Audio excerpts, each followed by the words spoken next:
الحمد لله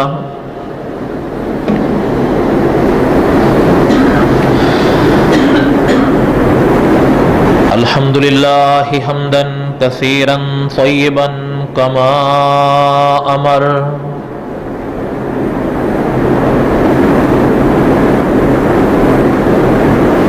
ونشهد أن لا إله إلا الله وحده لا شريك له ونشهد أن سيدنا وسندنا ومولانا محمدا عبده ورسوله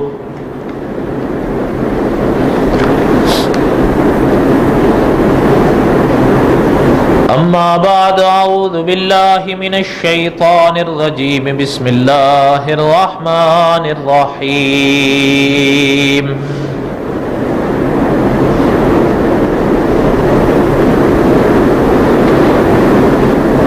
وقلنا يا آدم اسكن أنت وزوجك الجنة وكلا منها رغدا حيث شئتما ولا تقربا هذه الشجرة فتكونا من الظالمين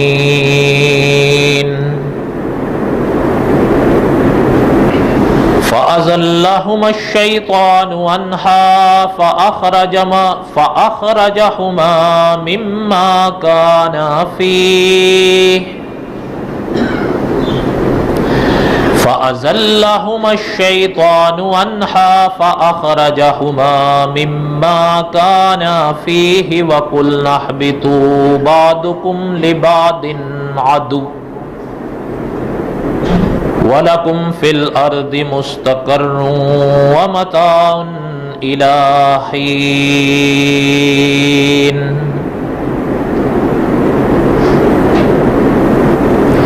وقال الله تعالى في مقام آخر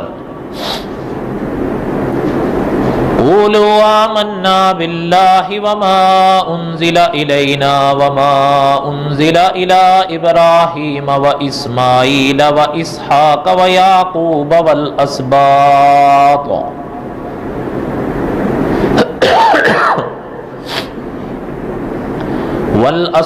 وما أوتي موسى وعيسى وما أوتي النبيون من ربهم لا نفرق بين أحد منهم ونحن له مسلمون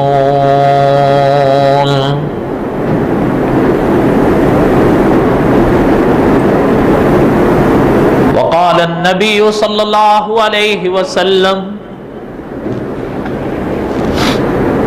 أنا آخر الأنبياء وأنتم آخر الأمم صدق الله العظيم وصدق رسوله النبي الكريم ونحن على ذلك لمن الشاهدين والشاكرين والحمد لله رب العالمين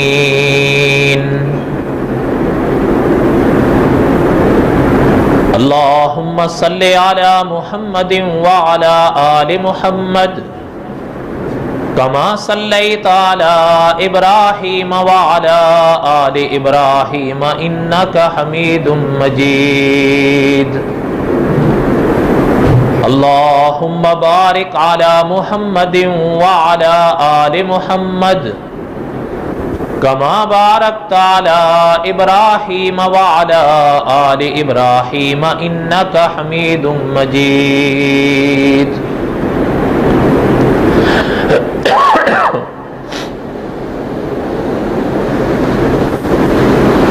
گزشتہ جمعہ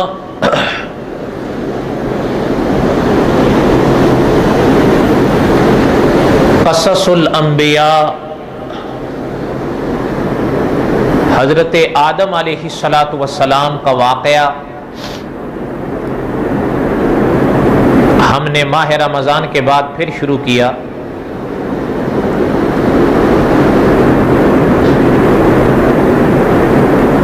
اور کلام پاک کی آیت وَلَا تَقْرَبَا هَٰذِهِ الشَّجَرَةَ، اس پر ہم نے چند ایک باتیں علماء مفسرین کی اور دیگر اکابرین کی پڑھی.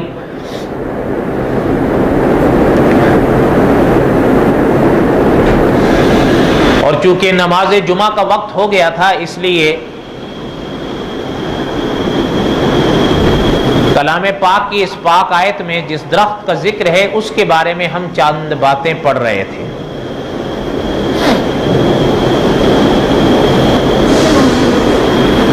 ہم یہ پڑھ رہے تھے کہ اس پاک آیت میں جو اللہ تعالیٰ نے ارشاد فرمایا وَلَا تَقْرَبَا هَٰذِهِ الشَّجَرَةَ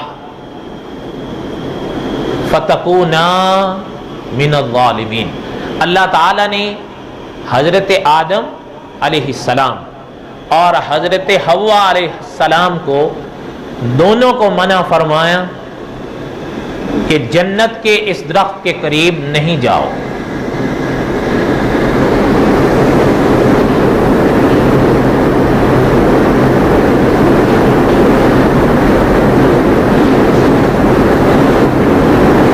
ہمارے اکابر فرماتے ہیں کہ کلام پاک کی ایک آیت کو اگر کوئی انسان سمجھ لیتا ہے تو یہ بہت بڑی دولت ہے، اس لیے کہ قرآن ہمارے اللہ تعالیٰ کا کلام ہے. وَلَقَدْ يَسَّرْنَا الْقُرْآنَ لِلذِّكْرِ فَهَلْ مِن مُدَّكِرٍ، اللہ تعالیٰ نے قرآن نصیحت کے لیے بھیجا ہے. اور وہ یعنی نصیحت آپ کو اور ہمیں تبھی حاصل ہوگی جب آپ اور ہم قرآن پاک کو پڑھیں گے اور سمجھیں گے.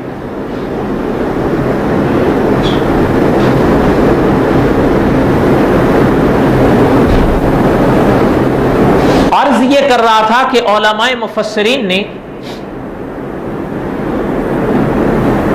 لکھا ہے کہ وہ درخت، عام طور پر یہ سوال اٹھتا ہے یا اٹھایا جاتا ہے کہ وہ درخت کون سا تھا جس کا ذکر اللہ تعالیٰ نے کلام پاک کی اس آیت میں بیان فرمایا.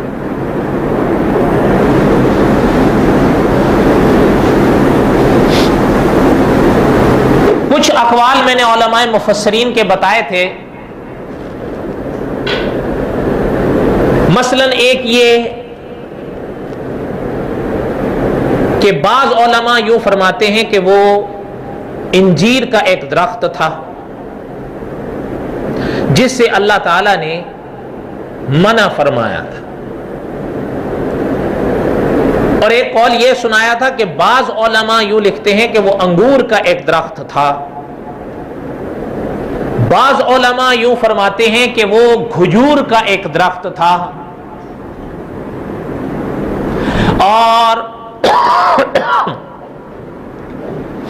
بعض ہمارے اکابر نے جہاں یہ اقوال لکھے ہیں وہاں یہ جملہ بھی لکھا ہے کہ بائبل کے مطابق وہ اچھائی اور برائی کی پہچان کا ایک درخت تھا جس کے پاس اللہ تعالیٰ نے جانے سے منع فرمایا تھا. اور میں نے عرض کیا تھا کہ ہمارے دیار میں عام طور پر مشہور ہے کہ وہ گندم کا ایک درخت تھا. اور اس کے حوالے سے جو اشکال پیدا کیا جاتا ہے کہ ہمارے ملکوں میں ہم نے گندم کا پودا دیکھا ہے، کبھی درخت نہیں دیکھا، تو وہ درخت کیسے ہو سکتا ہے؟ تو اس بات کا ایک جواب میں نے عرض کر دیا تھا. بہرحال اب اس کو دہرانے کی ضرورت نہیں ہے. لیکن بعض علماء نے اس کا ایک اور معنی بھی لکھا ہے کہ وَلَا تَقْرَبَا هَٰذِهِ الشَّجَرَةَ فَتَكُونَا مِنَ الظَّالِمِينَ. بعض اکابر نے اس کا یوں معنی بھی فرمایا ہے کہ یہ لفظ تو درخت کا ہے، لیکن اللہ تعالیٰ نے یہ حکم فرمایا تھا اصل میں حضرت آدم اور حضرت حوا کو ایک دوسرے کے پاس آنے سے آپ سمجھ جائیں خود ہی. لیکن ایک موٹی سی بات آپ ذہن میں رکھیں کہ ہمارے علماء نے لکھا ہے کہ کلام پاک کی کسی آیت کو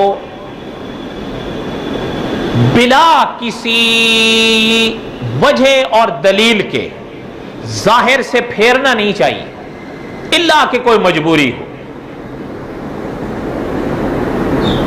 اب یہاں لفظ ہے وَلَا تَقْرَبَا هَذِهِ الشَّجَرَةَ. اب یہ کہنا کہ یہاں درخت سے مراد وہ ہے، یہ تو بالکل ہی ظاہر سے پھیرنا ہے.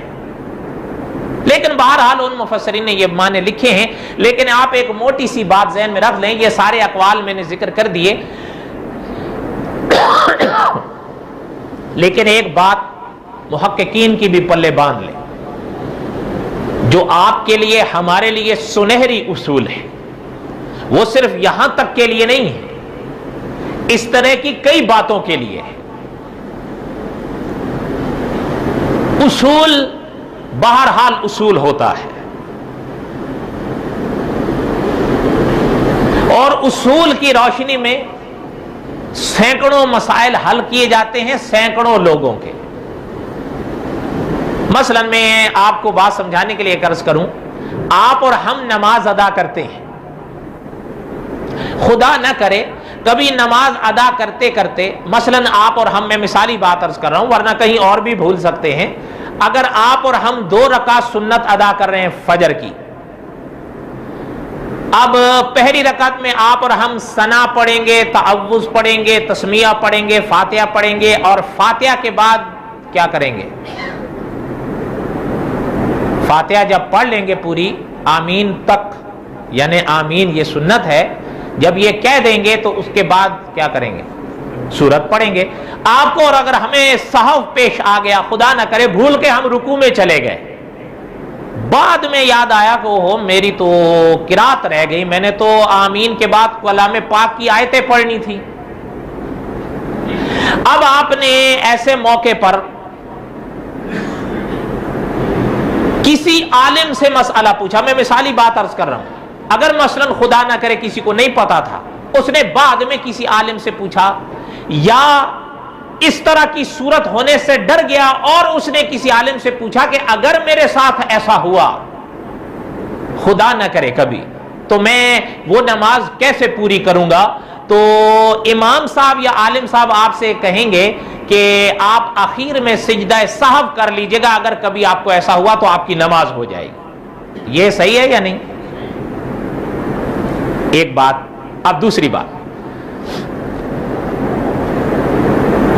آپ اور ہم وتر کی نماز پڑھ رہے ہیں، اور وتر کی کتنی رکھتے ہیں؟ 3. اور وتر کی آخری جو رکعت ہے تیسری قرات کے بعد وہ ایسی ہے کہ آپ نے، ہم نے دعائے قنوت پڑھنی ہے، اللہم انا نستعینک آخر تک. اگر خدا نہ کرے، چونکہ وہ پورے دن میں ایک ہی بار پڑھنی ہے، کبھی کبھی ایسا ہو جاتا ہے کہ انسان فاتحہ قرات پڑھ کر رکوع میں چلا جاتا ہے، بعد میں یاد آتا ہے کہ وہ میری تو دعائے قنوت رہ گئی تھی. اس لیے کہ چونکہ پورے دن میں دعائے قنوت نہیں ہے، پورے 24 گھنٹے میں صرف وتر کی آخری رکعت میں دعائے قنوت ہے. اور یاد رکھیے گا یہ واجب ہے. کوئی چھوڑ دے گا اور نہیں پڑھے گا، سلام پھیر دے گا، اس کی وہ 3 رکعتیں نہیں ہوئی.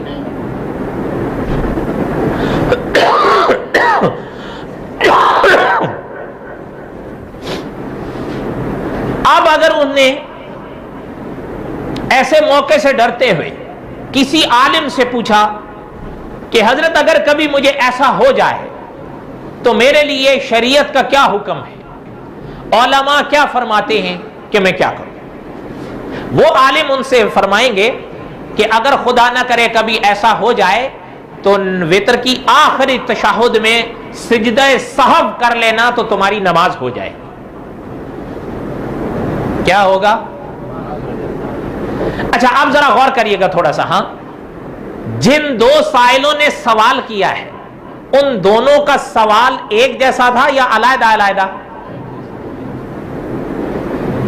میں پھر دوہراتا ہوں، جن دو سائلوں نے مسئلہ پوچھا ان کا سوال ایک جیسا تھا یا علیحدہ علیحدہ؟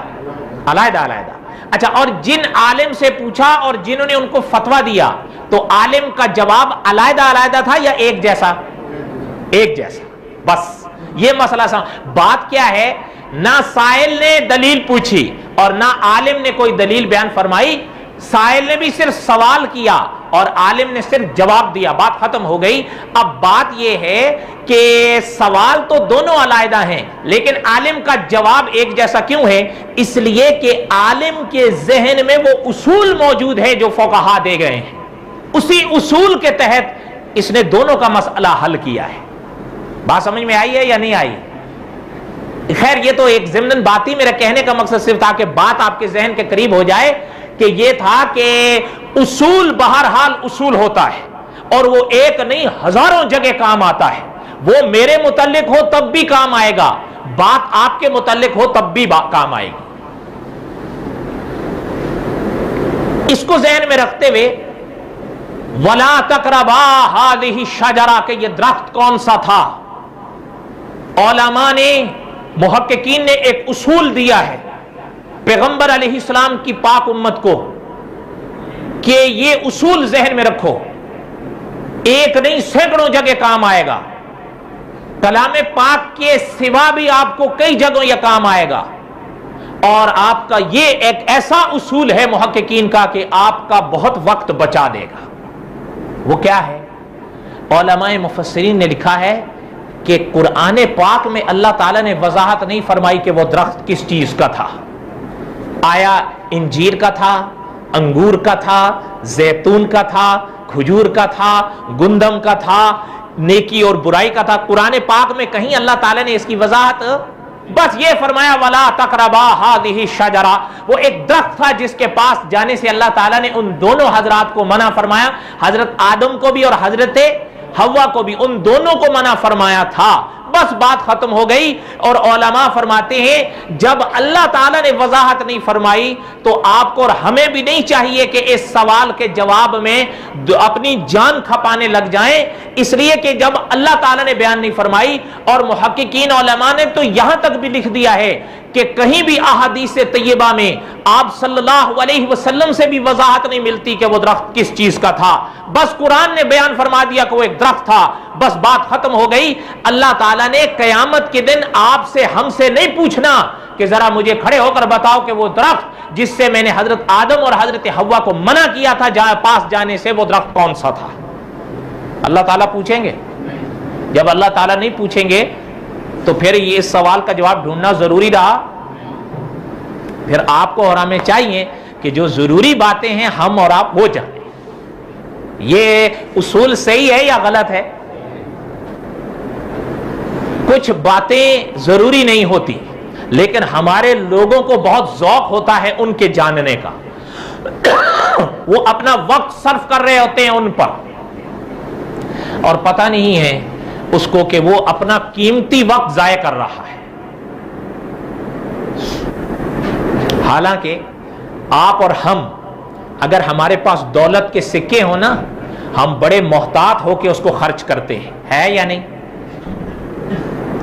علماء یوں لکھتے ہیں صحابہ اکرام رضوان اللہ تعالی علیہم اجمعین کے بارے میں کہ خدا کے یہ نیک بندے اپنے زندگی کے لمحات کو اس طرح استعمال اور خرچ کرتے تھے جیسے آپ اور ہم پیسوں کو خرچ کرتے ہیں۔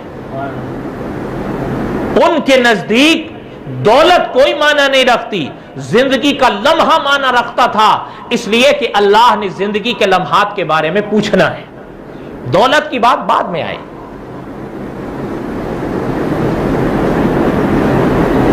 کئی طرح کے اس طرح کے سوالات ہیں۔ مثلا میں ایک مثالی بات آپ کو کروں، ایک تو یہ وَلَا تَقْرَبَا هَٰذِهِ الشَّجَرَةَ کہ وہ درخت کون سا تھا، بس موٹی سی بات پلے باندھ لیں، اللہ بہتر جانتے ہیں۔ کیا؟ اللہ ہی بہتر جانتے ہیں۔ وہ جنت میں ایک درخت تھا، اللہ تعالیٰ نے کلام پاک میں وضاحت نہیں فرمائی، احادیث طیبہ میں اس کی وضاحت نہیں فرمائی گئی، بات ختم ہو گئی۔ معنی یہ ہے اللہ تعالیٰ نے قیامت کے میدان میں آپ سے ہم سے نہیں پوچھنا اس درخت کے بارے میں، آپ سے ہم سے حدیث شریف کی روشنی میں سب سے پہلے سوال کیا جائے گا نماز پڑھی تھی یا نہیں پڑھی تھی۔ اگر آپ اور ہم اپنی گردن پر نمازوں کا بوجھ اٹھا کر چلے گئے اس جہان سے اس جہان، وہاں یہ نہیں پوچھا جائے گا وہ درخت کون، ہاں یہ پوچھا جائے گا کہ نماز پڑھی تھی یا نہیں۔ اچھا، اور اگر یہ ہو گیا کیوں نہیں پڑھی تھی، یاد رکھیے گا حدیث میں فرمایا گیا اگر وہاں کسی سے یہ سوال کیا گیا نا کہ یہ کام کیوں کیا اور یہ کام کیوں نہیں کیا، بس حدیث میں فرمایا گیا سمجھ گیا وہ گیا۔ وہ اس کا کیا جواب دے گا، میں نے فلاں کام کیوں کیا تھا اور کیوں نہیں نماز پڑھی تھی۔ اس لیے آپ کو اور ہمیں دل لگتی ایک بات کہو، قصص الانبیاء تو انشاءاللہ چلتا رہے گا، لیکن آپ کو اور ہمیں دل لگتی ایک بات کہو اور ہمیں جاننی چاہیے کہ آپ کو اور ہمیں نمازوں کی فکر کرنی چاہیے یا ان مسئلوں کی۔ ایک بات، دوسری بات، عام طور پر اچھا جیسے کلام پاک میں یہاں ذکر کیا گیا نا وَلَا تَقْرَبَا هَٰذِهِ الشَّجَرَةَ، قرآن پاک میں ایک سورت ہے، اس سورت میں اللہ تعالیٰ نے ایک کتے کا ذکر بیان فرمایا، وَقَلْبُهُمْ بَاسِطٌ ذِرَاعَيْهِ بِالْوَسِيدِ، یہ قرآن میں ہے۔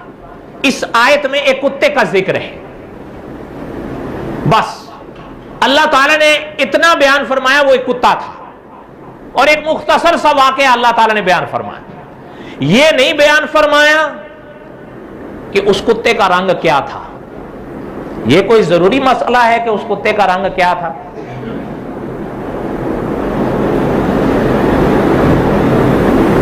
اللہ تعالیٰ علماء حق کو سلامت رکھیں، ان کے فیض کو تا قیامت جاری رکھیں۔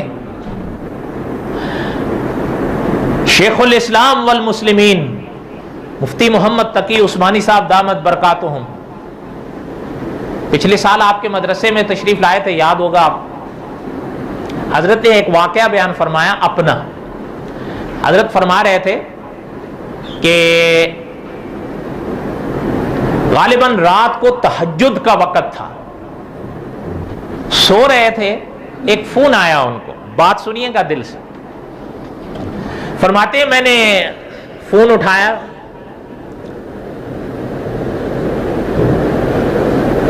بات چیت کے بعد وہ صاحب حضرت سے فرمانے لگے کہ میں نے ایک مسئلہ پوچھنا ہے۔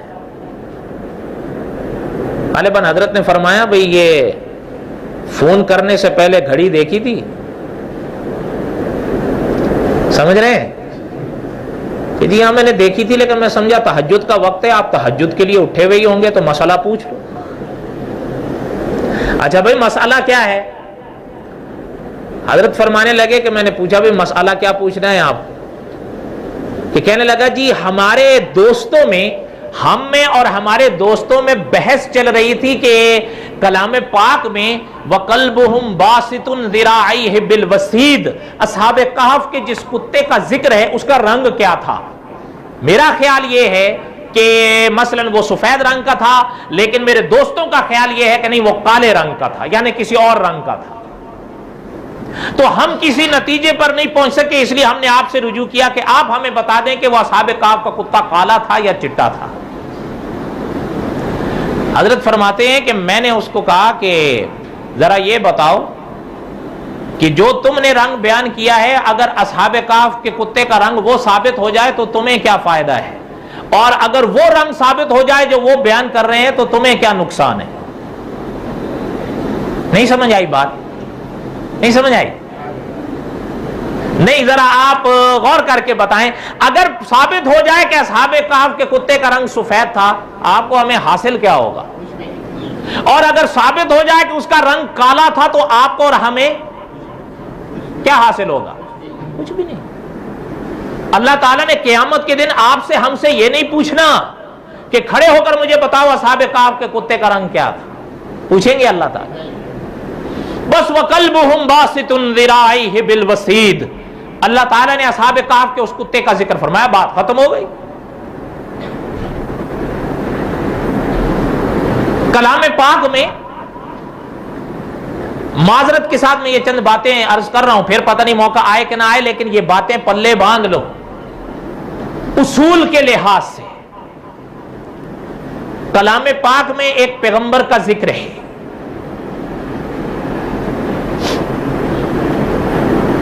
بڑے مشہور پیغمبر ہیں، اور چہرے کا ان کا حسن ضرب المثل رہا، پہلے بھی اب بھی اور انشاءاللہ قیامت تک۔ کیا نام تھا؟ حضرت یوسف علیہ السلام۔ حضرت یوسف علیہ السلام کے واقعے میں ایک کردار بڑا مشہور ملتا ہے زلیخا کا، ہے یا نہیں؟ اچھا، کلام پاک میں یاد رکھیے گا کہ اس خاتون کا نام نہیں ہے، پرانی کتابوں سے لیا گیا ہے، بعض اس کے نام کا تلفظ زلیخا بیان کرتے ہیں، بعض زلیخا بیان کرتے ہیں، بہرحال کلام پاک میں نہیں، لیکن یہ نام بڑا مشہور ہے ہمارے دیار میں۔ اس کا ایک سوال ان دو شخصیات کے بارے میں بھی بڑا کیا جاتا ہے کہ آیا حضرت یوسف کی زلیخا کے ساتھ شادی ہوئی تھی یا نہیں ہوئی تھی؟ بہت پرانا قصہ ہے، ایک عالم ہم سے ذکر کرنے لگے کہ مجھ سے ایک شخص نے رابطہ کیا تو کہ کہنے لگا کہ جی مجھے آپ سے ایک بات پوچھنی ہے۔ حضرت فرمانے لگے پوچھو۔ کہنے لگے کہ جی حضرت میں جاننا یہ چاہتا ہوں کہ حضرت یوسف کی زلیخا کے ساتھ شادی ہوئی تھی یا نہیں ہوئی تھی؟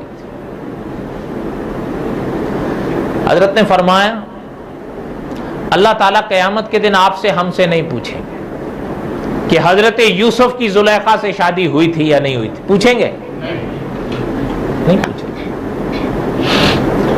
تو پھر آپ اور ہم ان سوالات کی ٹو میں کیوں لگ گئے جو ضروری نہیں ہے جاننا، اور جن کے جاننے سے آپ کا اور ہمارا کوئی فائدہ بھی نہیں جڑا ہوا؟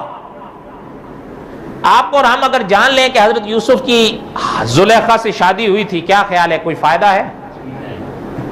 اور اگر نہ جانیں تو کوئی نقصان ہے؟ اچھا، اسی کے ساتھ ایک بات کہہ دوں، وہ بھی ہمارے اکابر اسی ضمن میں بیان کرتے ہیں۔ مفتی محمد تقی عثمانی صاحب نے اپنے والد صاحب رحمۃ اللہ علیہ کا ایک واقعہ بیان فرمایا کہ ایک شخص آیا اور ہمارے والد ماجد رحمۃ اللہ علیہ سے پوچھنے لگا کہ حضرت یہ آپ نے سنا ہوگا ایک بڑا مشہور کردار رہا ہے یزید کے نام سے۔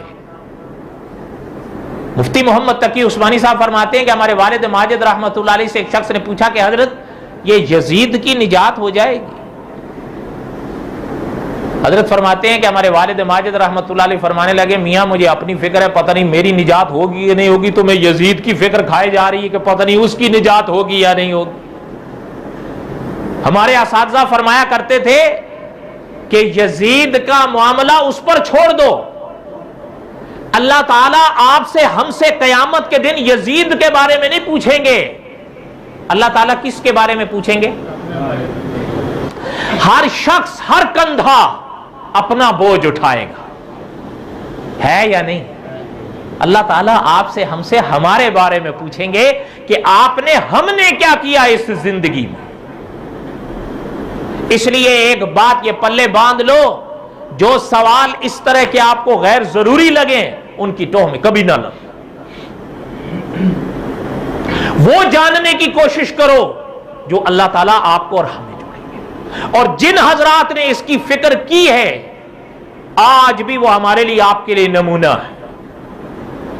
حضرت میں ایک بات کہتا ہوں ضمناً یاد آئی، مولانا اشرف علی تھانوی رحمۃ اللہ علیہ کے حالات میں لکھا ہے، حضرت ریلوے اسٹیشن آئے تو سامان تھا ساتھ، ایک سفر جا رہے تھے غالباً کانپور، اگر کوئی غلطی ہوگی تو میری طرف سے، ساتھ میں سامان تھا، پرانا دور تھا، ریلوے اسٹیشن تشریف لائے تو سامان رکھنے لگے تو جو حضرت کا ٹکٹ میں وزن جائز تھا نا، لے جانا اجازت تھی، اس سے زیادہ تھا سامان۔ حضرت ان صاحب سے کہنے لگے کہ جو زائد سامان کے پیسے بنتے ہیں وہ آپ ہم سے لے لیں۔ اچھا، وہ جو اپنا آفیسر تھا نا، وہ حضرت کا بڑے یہ معتقد اور عزت کرتا تھا حضرت کی. وہ کہنے لگا کہ حضرت آپ لے جائیں. کیا کہنے لگا حضرت؟ حضرت تھانوی رحمۃ اللہ فرمانے لگے کہ کیسے لے جاؤں میاں، میرے ٹکٹ پہ جو وزن لے جانے کی اجازت ہے میرا سامان اس سے زائد ہے، تو زائد جو سامان ہے اس کا آپ پیسہ لے لیں اور پھر مجھے اجازت دیں. وہ کہنے لگا حضرت میں آپ کو اجازت دیتا ہوں، آپ لے جاؤ. حضرت تھانوی رحمۃ اللہ علیہ فرمانے لگے ایک سوال کا جواب دیجئے. وہ آفیسر کہنے لگا کیا؟ حضرت نے فرمایا آپ کو ریلوے محکمے کی طرف سے اجازت ہے کہ جس کو آپ چاہیں اجازت دے دیں اور جس کو چاہیں منع کر دیں؟ سوال سمجھ میں آیا یا نہیں آیا؟ وہ خاموش ہو گیا. کہنے لگا حضرت اس بات کی مجھے ریلوے محکمے کی طرف سے اجازت نہیں ہے، میں تو اپنی طرف سے کہہ رہا ہوں. حضرت نے فرمایا کہ اپنی طرف سے کیوں کہہ رہے ہو میاں؟ یہ جو سامان زیادہ چھوڑ رہے ہو میرے لیے تمہیں ریلوے محکمے کی طرف سے اجازت نہیں ہے، تو یہ جو زیادہ بوجھ ہے یہ قیامت کے دن میرے کندھے پہ لدا ہوا ہوگا، اس دن آؤ گے میرا بوجھ اٹھانے؟ اس لیے پیسے لو. کیا کرو؟ اب جب آپ ایئر لائن کے کنڈے پہ پہنچا کریں نا، حضرت تھانوی کا یہ واقعہ یاد کر لیا کریں. نہیں سمجھ آئی بات؟ اللہ کرے سمجھ میں آ جائے میاں. یاد رکھیں ہمارے بڑے لوگ ہیں، وہ تہجد بھی ادا کرتے ہیں، اشراق بھی پڑھتے ہیں، لیکن شیخ العرب والعجم نے حرم میں فرمایا کہ تہجد کی 2 رکعتیں پڑھنا بھی بڑا آسان ہے، اشراق کے نفل ادا کرنا بھی بڑا آسان ہے، لیکن پتہ انسان کا معاملے کے وقت چلتا ہے کہ انسان معاملے میں کتنا پاس ہے کتنا فیل ہے.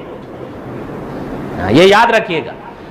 اور معاملے کی جہاں تک حد ہے یہ بات پلے باندھ لو، عبادات، نماز، روزہ، حج یہ اللہ کے حقوق کہلائے ہیں علماء کی زبان میں. کن کے حق کہلائے ہیں؟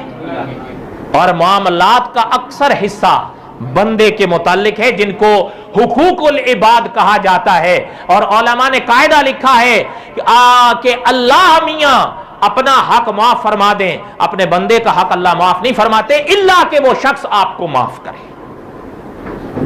اور جہازوں کے محکمے اور ریلویوں کے محکموں سے اجازت اور معافی آسان کام نہیں ہے. کیا خیال ہے آپ کو؟ ان کے مالک کو کہاں ڈھونڈو گے؟ وہ کون سا آفیسر ہوگا جو آپ کو معاف کرے گا؟ اس لیے اگر 1000-2000 کا کچھ آپ کو نقصان بھی بھرنا پڑے تو ادا کر دو. ایک عجیب جملہ ہے، جملہ پیارا ہونا چاہیے، کہیں سے بھی انسان لے لے. اس کا بڑا ایک پیارا جملہ تھا کہ جی ہمیں تو 2000 کا نقصان ہوگا. سامنے والے نے کہا کہ کچھ باتیں فائدے نقصان سے اوپر کی ہوتی ہیں. صحیح بات ہے یا غلط بات ہے؟ بڑے چپ چپ بیٹھے ہو. میرے حال میں شیشہ روشن ہی ہوگا.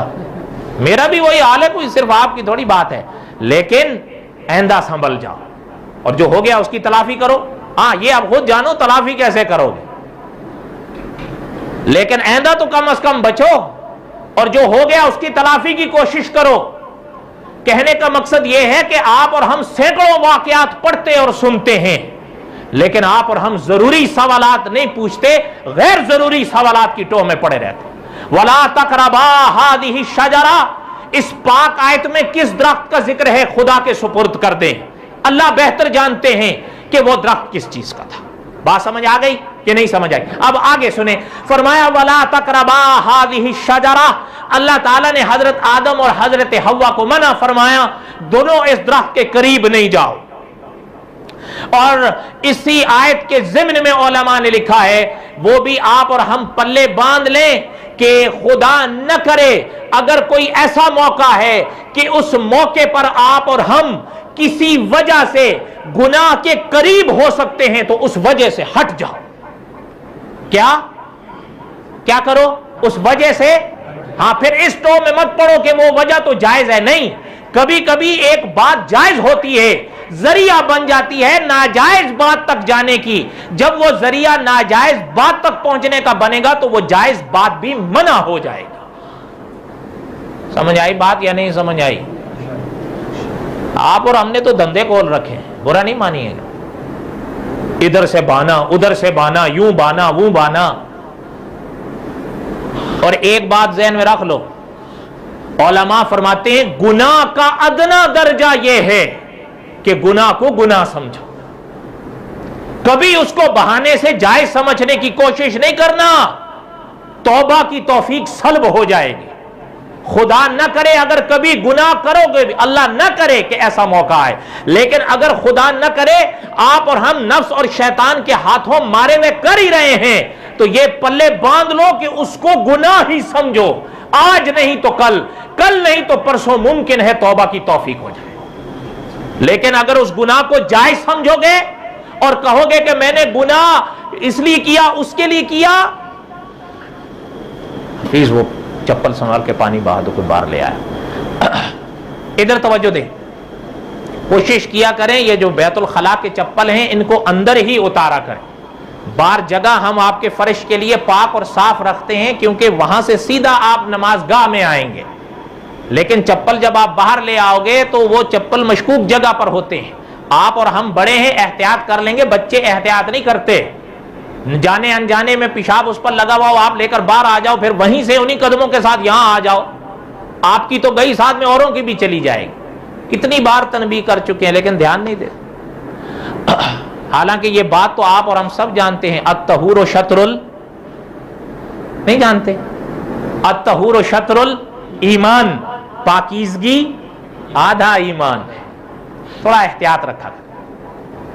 فرمایا فتکونا من الظالمین. اب آگے اللہ تعالی نے بیان فرمایا فَأَزَلَّهُمَا الشَّيْطَانُ, ان دونوں کے بارے میں اللہ نے فرمایا, حضرت آدم اور حضرت حوا. اب یہاں سے وہ واقعہ آ رہا ہے کہ اللہ تعالیٰ نے ان کو جس درخت کے قریب جانے سے منع فرمایا, اب شیطان نے اس درخت کو ذریعہ بنایا حکم عدولی کے لیے. فَأَزَلَّهُمَا الشَّيْطَانُ. اچھا ایک بات یہ ذہن میں رکھیں, اب شیطان ان کی طرف متوجہ ہوا اس لیے کہ اس کو غصہ تو تھا حضرت آدم پر. کیوں؟ وہ اپنے آپ کو جو جنت سے نکلا ہے, پاک فضا سے نکلا ہے, وہ اس کا ذمہ دار حضرت آدم کو ٹھہراتا رہا ہے. حالانکہ دل لگتی بات کہیے گا, جو وہ اس پاک جگہ سے نکلا ہے اور اللہ کا غضب جو اس پر برسا ہے, اس بات کا ذمہ دار حضرت آدم تھے یا یہ خود تھا؟ خود تھا. حضرت آدم نے تھوڑا اس کو فرمایا تھا کہ تو یہ کر, اس کا خود کا کہنا تھا کہ میں افضل ہوں حضرت آدم سے. خدا کے حکم کے آدھے اپنے عقلی تیر تکے مارنے لگا. علماء نے اس کے ضمن میں یہ بات سمجھائی ہے کہ یاد رکھیے گا, شیطان وسوسے ڈالتا ہے. کیا کرتا ہے؟ شیطان وسوسے ڈالتا ہے, نہ صرف یہ کہ برے شخص کو بلکہ اچھے شخص کا بھی پیچھا وہ نہیں چھوڑتا. کبھی موقع ہوگا تو میں آپ کو بتاؤں گا, حدیث شریف نے بتایا آخر وقت تک, جیسے آپ کے اور میرے پیچھے وہ ساری زندگی پڑا رہتا ہے, آخر وقت تک جب تک ہماری روح ہمارے جسم میں رہتی ہے وہ ہمارا پیچھا نہیں چھوڑتا. بلکہ بعض علماء نے یہاں تک لکھا ہے, آپ نے پڑھا ہے کہ حدیث شریف کی روشنی میں جب آپ اور ہم قبر کے دامن میں دفنا دیے جائیں گے, من ربکا, من نبیکا, ما دینکا, یہ سوالات ہوں گے یا نہیں ہوں گے؟ اس موقع پر بھی بعض اکابر نے یہ تحقیق پیش کی ہے کہ وہ وہاں بھی آتا ہے آخری مرحلہ آزمانے کے لیے. بعض نے اس جملے کے ساتھ اختلاف کیا. خیر میرے کہنے کا مقصد یہ تھا کہ وہ آخر تک پیچھا چھوڑتا, بلکہ حدیث بتاتی ہے جب آپ کا اور ہمارا دم ٹوٹنے لگتا ہے اس وقت جو انسان کو پیاس محسوس ہوتی ہے وہ پانی کا ٹھنڈا گلاس لے کر آتا ہے, ایک پیالہ پانی کا لاتا ہے اور آ کر پیش کرتا ہے, کہتا ہے یہ تجھے دیتا ہوں پی لے. آدمی اس پانی کی طرف دیکھنے لگتا ہے. حدیث بتاتی ہے کہ وہ کہتا ہے یہ میں دیتا ہوں لیکن تو انکار کر. کیا کر؟ دعا کریں کہ اللہ تعالیٰ اس وقت ثابت قدم رکھے. ایک عالم کا آخری وقت میں اس کے ساتھ مناظرہ ہوا ہے, ایک عالم کا اس کے ساتھ آخری وقت میں مناظرہ ہوا اور وہ باقاعدہ مناظرہ کتابوں میں چھپا ہوا ہے. اللہ نے موقع دیا میں کبھی آپ کو سناؤں گا وہ, بس دعا کریں کہ اللہ تعالیٰ حفاظت فرمائے. کہنے کا مقصد یہ تھا کہ یہ اکابر کے پیچھے بھی پڑتا ہے, آپ کے اور ہمارے بھی پیچھے پڑتا ہے. جو اس نے قسم کھائی تھی اللہ کے آگے وہ یہ نبھاتا ہے. کیا کرتا ہے؟ اس لیے اکابر فرماتے ہیں اکثر پڑھتے رہا کرو اعوذ باللہ من الشیطان الرجیم. ایک بات چھوٹی سی یاد آئی, آخری سن لیں. اس کے حربے بڑے عجیب ہوتے ہیں. علماء نے لکھا ہے, آپ نے نام سنا ہوگا حضرت شیخ عبد القادر جیلانی رحمت اللہ علیہ. یعنی کیا بات ہے. اچھا خیر مختصر کروں. حضرت ایک موقع پر تشریف فرماتے ہیں کہ میرے سامنے ایک نور ظاہر ہوا اور اس نور میں ایک صورت سی ظاہر ہوتی ہے اور وہاں سے ایک آواز آتی ہے کہ عبد القادر آج کے بعد ہم نے آپ کو یہ مقام بخشا ہے کہ آپ کے لیے ہر حلال, آپ کے لیے ہر حرام, آپ کے لیے ہر حرام حلال ہے. آپ کے لیے ہر حرام حلال ہے. اب نمازیں بھی پڑھنے کی ضرورت ہے اور جو حرام ہے وہ سب. اب یہ جملہ جب حضرت کے کان میں پڑا فرماتے ہیں لا حول ولا قوت الا باللہ. اللہ کی پناہ میں آئے یا نہیں آئے, یہی تو اولیاء کا سبق ہے کہ ان مراحل پر خدا کو یاد کرو. کن کو یاد کرو؟ اچھا جب فرمایا لا حول ولا قوت پڑھتے ہیں, حضرت فرماتے ہیں یکدم وہ جو نور تھا نا وہ اندھیرے میں بدل گیا. حضرت فرماتے ہیں میں بھانپ گیا تھا الحمدللہ کہ یہ تو ہے. جو چیز انبیاء کے لیے حلال نہیں ہو سکتی میرے لیے کیسے ہو سکتی ہے؟ اس لیے کہ انبیاء کا درجہ اوپر, انبیاء کے بعد درجہ ہے اولیاء کا. اچھا حضرت فرماتے ہیں میں نے یہ جملہ کہا تو پھر آواز آئی, کہتا ہے عبد القادر تو اپنے علم کی وجہ سے میرے حربے سے بچ گیا ہے, ورنہ میں نے اس حربے کے ساتھ تو بڑوں بڑوں کو مات دی ہے. اچھا پتا ہے حضرت نے جب یہ جملہ سنا تو حضرت فرماتے ہیں کہ او بدبخت میں اپنے علم کی وجہ سے نہیں بچا, اپنے اللہ کے کرم سے بچا ہوں. اور علماء نے اس واقعے کے شرح میں لکھا ہے کہ ابلیس کا دوسرا حملہ پہلے حملے سے زیادہ سخت تھا. کیوں؟ علم کا پندار سونپنے چلا تھا نا کہ حضرت جیلانی کو علم کی طرف سونپ دیا جائے, لیکن حضرت عالم تھے, اولیاء تھے, سمجھ گئے کہ یہ مجھے ورغلا رہا ہے. میں اپنے علم کی وجہ سے نہیں بچا بلکہ کن کی وجہ سے بچا ہوں. یہ واقعہ کئی علماء نے لکھا. شیخ الاسلام والمسلمین مفتی محمد تقی عثمانی صاحب کی کتاب ہے جہان دیدہ, اس کی صفحہ نمبر 21 پر یہ واقعہ لکھا ہے, پڑھ لو تاکہ تسلی ہو جائے, عین الیقین کا درجہ حاصل ہو جائے.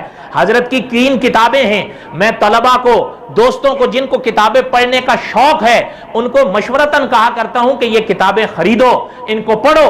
یہ تینوں کتابیں ایک محور کے گرد گھومتی ہیں. کتابیں 3 ہیں لیکن ایسے ایسے علماء, ایسے ایسے اکابر کے واقعات پڑھیں گے کہ آپ دنگ رہ جائیں گے. پہلی کتاب یہی جہان دیدہ ہے. یہ قریب 600 صفحے کی کتاب ہے. اصل آخر میں 50 صفحے کا انڈیکس شامل کر دیا گیا, اشاریہ 650 صفحے کی ہو گئی. کتنے صفحے کی؟ اس کا نام ہے جہان دیدہ. پہلے پنے پر لکھا ہوا ہے صدیاں گزر گئیں کہ زمانہ سفر پر ہے. ایک عجیب کتاب ہے. دوسری کتاب اسی محور کی ہے جس کا نام حضرت نے رکھا دنیا میرے آگے. کیا؟ دنیا میرے آگے. یہ قریب 350 صفحے کی کتاب ہے. پہلے پنے پر لکھا ہے باغیچہ اطفال ہے دنیا میرے آگے. پھر تیسری کتاب ہے حضرت کی جس کے پہلے پنے پر لکھا ہے میرا سفر ہے در وطن, میرا وطن ہے در سفر. اس کا نام ہے سفر در سفر. یہ 350 صفحے کی کتاب ہے. تقریباً 1400 صفحے کا یہ ذخیرہ ہے. اس کو خرید لو, پڑھ لو, انشاءاللہ اصلاح نصیب ہوگی. کوئی بات سمجھ میں آئی ہے؟ اللہ تعالیٰ نے زندگی دی تو فَأَزَلَّهُمَ الشَّيْطَانُ. اگلے جمعہ وَمَا عَلَيْنَا إِلَّا